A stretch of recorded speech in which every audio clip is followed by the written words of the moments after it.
এই যে জনগণের উপরে যেই নির্মম হত্যাযজ্ঞ এবং এই যজ্ঞের মাধ্যমেই কিন্তু শেখ হাসিনা পরবর্তীতে তার পলিটিক্যাল অপোনেন্টদেরকে একেবারে হোলসেল দমন করার যেই লাইসেন্স এটা কিন্তু সে পেয়ে যায়।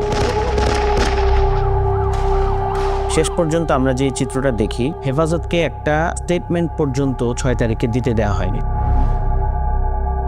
পরবর্তী যে সময়টা, সেই সময় আমরা আমাদের ওস্তাদদের প্রতি প্রচণ্ড আস্থাহীনতায় ভুগেছি। আমাদের যারা শাহাদাত বরণ করেছে তাদের হিসাবেই আমরা খুঁজে পাইনি একটা দীর্ঘ সময়।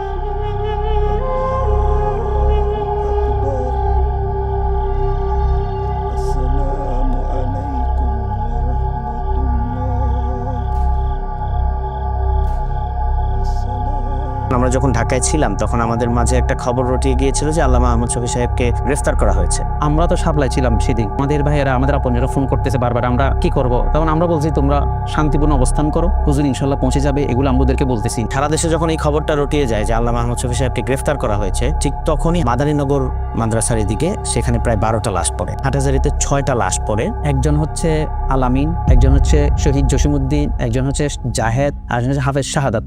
শাহাদাত গুলি খাওয়ার পর নাকি এখানে হাটহাজারী মাথার সামনে যে খুঁটি ছিল ওইখানে নাকি গুলিবিদ্ধ হয়েছে, ওখান থেকে হাটহাজারী মেডিকেলে নিছে, ওখানে চিকিৎসা দেয় নাই। আমি হাফেজের বাপ হইতে পারছি, হাফেজদের মাথা ভিতরে নুরে টুপি পারাবে, এগুলো বয়ান আমি শুনতাম। ছেলের নিয়ে যে ওখানে মাদ্রাসা পারাবো, আলেম হবে, এটা আশঙ্কা অনেক আশা ছিল না আমার। এখনো ফ্যামিলির মধ্যে সবাই, আমার আম্মা পর্যন্ত কান্নাকাটি করে।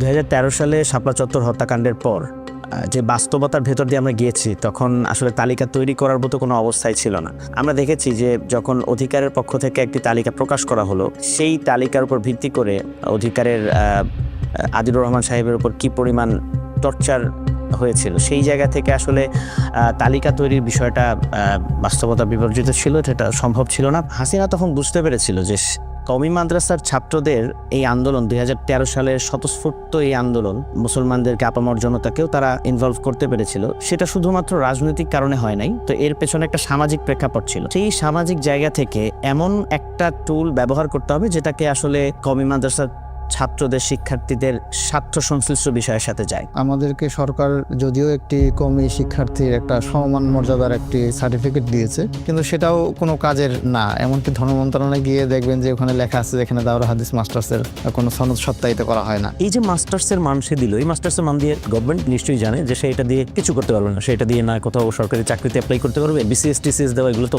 বহুত দূর কি বা।